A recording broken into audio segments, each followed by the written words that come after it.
Ladies and gentlemen, I ask you to listen, not just with your ears, but with your spirit. Because we are no longer in ordinary time. A divine shaking is coming, a movement from heaven that will touch the earth, disrupt the comfortable, and awaken the sleeping. It is not merely a metaphor or poetic phrase. It is a spiritual reality backed by Scripture and echoed through history. Hebrews 12:26 declares, "Once more I will shake not only the earth, but also the heaven." This is not the shaking of natural disasters alone, nor the turbulence of human affairs, but a deliberate act of God to realign the hearts and structures of His people. Shaking is a tool God uses to remove what is temporary, unstable, and unholy, so that only what is eternal and unshakable remains. This kind of shaking often comes suddenly, without permission, and without apology. It interrupts our plans, our systems, our institutions, and even our personal rhythms. But it is never random. It is surgical. Divine shaking is designed to expose hidden cracks, false confidences, and idols we've unknowingly built our lives upon. When the shaking begins, the question isn't whether it will affect us, it's whether we will respond in surrender or in fear. For the believer, shaking is not punishment, it is purification. God shakes not to destroy, but to restore. He removes what is dying to make room for what is truly alive. In July 2025, this shaking will not just be felt globally, it will be personal.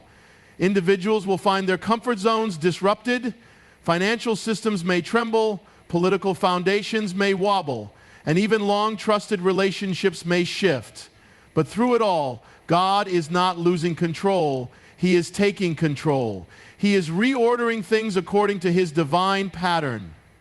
When everything that can be shaken begins to fall, what remains will be pure, tested, and true. For the church, this is a wake-up call. The time for casual Christianity is over. The shaking will demand real faith, anchored not in emotion, tradition, or convenience, but in the person of Christ. Those who have built on sand will see the collapse, but those who have built on the rock will endure and shine brighter. Shaking is also a divine summons, a trumpet blast calling God's people to deeper intimacy, higher obedience, and unwavering trust. It breaks the illusion of control and reminds us that we belong to a kingdom that cannot be shaken. Even in the storm, the voice of God will be heard, not in the thunder, but in the stillness that follows the fall. Long-standing walls will fall.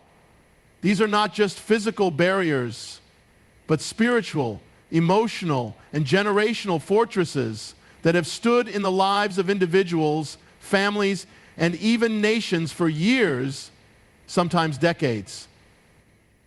Just like the walls of Jericho that towered before the people of Israel, these walls seem immovable, impenetrable, and permanent. But the Spirit of God is declaring that in this appointed time, these strongholds are set to collapse, not by human strength, clever strategy, or earthly wisdom, but by obedience to divine instruction, unwavering faith, and prophetic timing. The story of Jericho in Joshua 6 is a blueprint. The people didn't need battering rams or siege engines. They needed to walk in silence, follow God's precise pattern, and shout when He commanded it. It was the supernatural obedience of ordinary people that triggered the miraculous fall of something impossible. And so it will be again. There are walls in the lives of God's people that have blocked progress. Walls of fear that have paralyzed destinies. Walls of addiction that have enslaved generations. Walls of rejection that have shaped identities. And walls of doubt that have muted faith. These barriers may have been built slowly over time, brick by brick, through trauma, failure, disappointment, or even compromise. And because they've stood so long, many have begun to live with them as permanent features of their landscape. But God never called his people to live boxed in. He is not the God of limitation. He is the God of liberation. When God moves, the very thing that stood in defiance of his promise becomes the evidence of his power. In July 2025, for those who will listen and obey, a divine cycle of 7 is ending, and the final lap is being walked. The silence has been long, but the shout is coming, and when it does, the walls will respond, not to human volume, but to divine authority. Chains will break without a key. Curses will end without a courtroom. Doors will open without a handle. And what once stood in the way will lie in ruins behind you. But make no mistake, this isn't for the casual believer or the half-hearted follower. This promise is for the one who keeps marching, even when nothing seems to change. For the one who trusts God's timing more than their own understanding. Walls didn't fall because of one shout.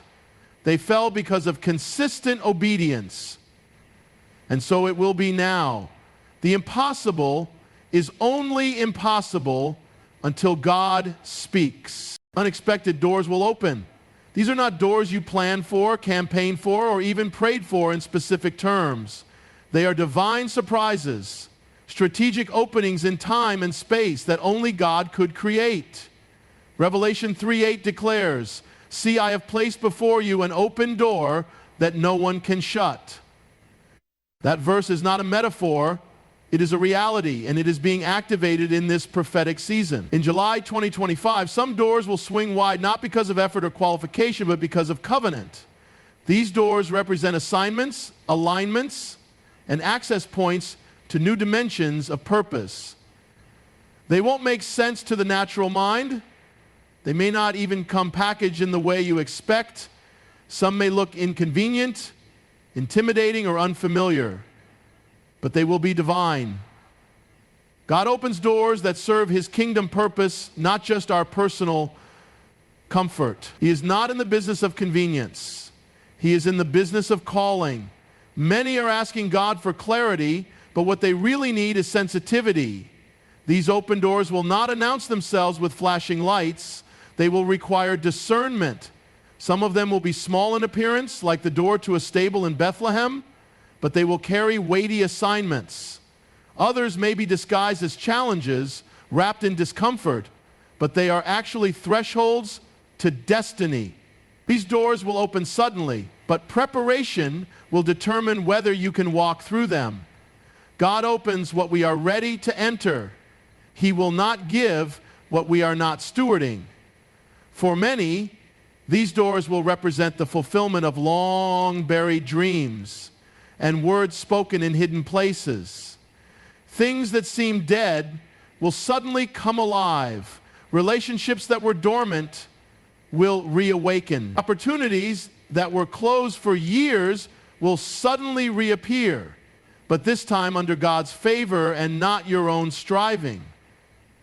You will look back and realize that the closed doors of the past were not rejections, but redirections. Divine delays that kept you from entering too soon. When God opens a door, it won't need to be forced. You won't have to manipulate it, scheme for it, or beg for it. It will swing open at the right time under the weight of his word, and no man will be able to shut it. These doors are about movement, forward, upward, and deeper. They are not about status, but about significance. You must be willing to let go of the old to embrace the new. The question is not whether the doors will open, but whether you will have the courage and faith to walk through them when they do. The watchmen are being awakened. In ancient times, a watchman was stationed on the city wall, alert, vigilant, scanning the horizon for signs of danger, movement, or messages from afar. They were not warriors in the traditional sense, but they were the first line of defense. Their voice, their warning, could mean the difference between safety and destruction. In this hour, God is reactivating the call of the spiritual watchman. These are the intercessors, the prophets, the discerners, those who have been given the burden to see, to hear, and to speak what others are too distracted or too fearful to acknowledge.